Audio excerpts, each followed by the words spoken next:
It didn't trend on Twitter. It wasn't announced in a flashy press release. But something quietly disappeared from Netflix this month, and fans are only now realizing what they've lost. The Hitman's Bodyguard and Hitman's Wife's Bodyguard. Two films that helped redefine Ryan Reynolds' post-Deadpool career are being removed from the platform. No countdown. No tribute, just gone. And for millions of viewers who discovered or rediscovered these chaotic, profanity-laced action comedies. On Netflix, the removal feels personal, Doc. These weren't just movies. They were comfort watches, late-night laughs, background noise during heartbreak, shared quotes between friends.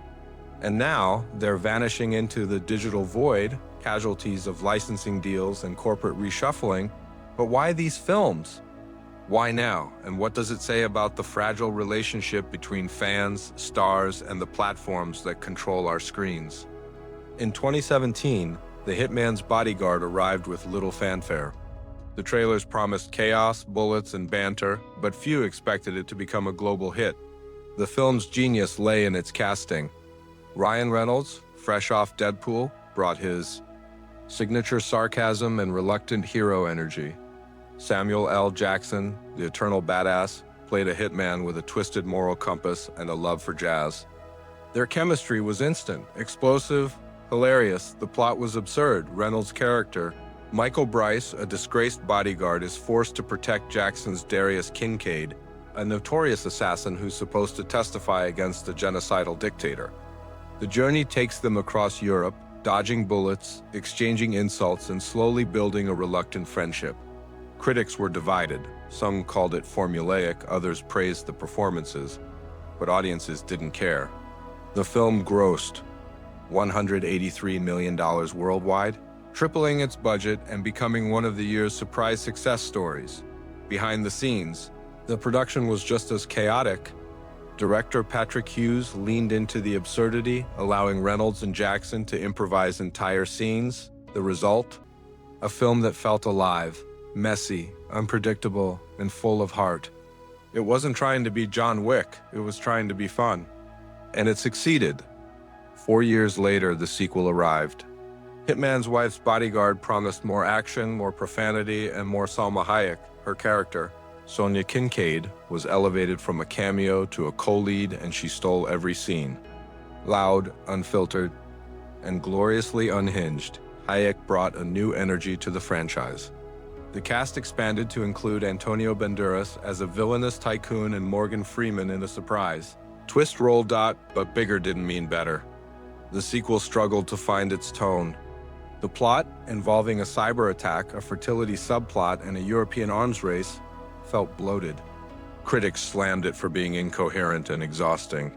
The box office reflected the backlash. Just $70 million globally, despite a budget nearly double the original. Yet even in its flaws, the sequel had moments of brilliance. Reynolds' portrayal of a bodyguard on forced sabbatical was oddly touching. Jackson's scenes with Hayek revealed a twisted but genuine love story. And the action, while over the top, delivered spectacle. For fans, it was a guilty pleasure. For Netflix, it was content gold. So why remove them now? The answer lies in the labyrinth of streaming rights. Netflix doesn't own these films. They're licensed from Lionsgate for a fixed term. When that term expires, the titles are pulled unless renegotiated. But this removal feels strategic. With Reynolds headlining multiple Netflix originals, the platform may be shifting focus to exclusive content. There's also the algorithm.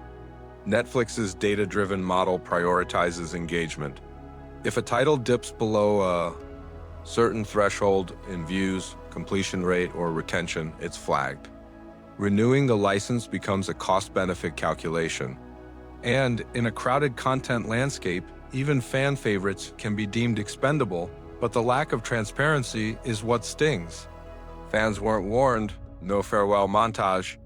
No last chance to watch banner, just silence. And in that silence, a frustration grew. Ryan Reynolds has mastered the art of streaming stardom. His partnership with Netflix has produced hits like Red Notice, The Atom Project, and the upcoming Deadpool and Wolverine. He's not just an actor, he's a brand. a meme, a marketing genius. His social media presence, his aviation gin ads, even his Wrexham Football Club, all feed into a persona that's both relatable and aspirational. The Hitman's Bodyguard franchise was a key part of that evolution. It showed Reynolds could carry an action film without the superhero suit. It proved his comedic timing worked in buddy cop dynamics, and it gave fans a new duo to root for: Reynolds and Jackson, chaos incarnate. Removing these films feels like erasing a chapter of that journey. And for fans who discovered Reynolds through Netflix, it's a disorienting shift. The backlash was swift. Reddit threads exploded with theories. TikTok creators made tribute edits. Twitter users posted farewell messages, quoting iconic lines like, "I hope they Fing kill him, and get me out of this Fing car." The emotional connection was real. For many, these films were more than entertainment, they were memories. First dates, sleepovers, breakup recovery binges, the kind of movies you watch when you need to laugh, cry, or just escape. And Netflix's silent removal felt like a betrayal of that emotional investment. Some fans even started petitions, demanding the titles be reinstated. Others turned to alternative platforms, buying digital copies to preserve access. But the damage was done. The trust was shaken. Is this the end? Maybe, but Hollywood rarely lets IP die. With Reynolds' production company, Maximum Effort, expanding into streaming and branded content, a reboot or spin-off isn't out of the question. Imagine a prequel about Darius Kincaid's early days, or a miniseries following Sonya's chaotic adventures. The characters are rich enough to explore, and the fan base is loyal. The real question is whether studios see the value. The sequel's flop hurt the brand, but the streaming numbers, especially on Netflix, suggest there's still demand. If Reynolds and Jackson reunite even for a cameo, fans will show up. This story is a microcosm of a larger issue: the fragility of digital media. In the age of streaming, ownership is an illusion. We don't buy movies, we borrow them. And when platforms decide to remove content, we're left powerless. It's a reminder that nostalgia is vulnerable, that the stories we love can be taken away, and that platforms like Netflix, while convenient, are not museums, they're marketplaces. Driven by data, deals, and disruption, for creators, it's a wake-up call. For fans, it's a heartbreak. And for the industry, it's a challenge. How do you preserve culture in a system built on impermanence? As the credits roll on the Hitman's Bodyguard franchise's Netflix run, fans are left with memories, explosions, insults, jazz, love, chaos. The films may be gone from the platform, but they live on in hearts, hard drives, and HAS. Ryan Reynolds will continue to evolve, new projects will rise. But for many, these two films were lightning in a bottle, messy, flawed, and unforgettable.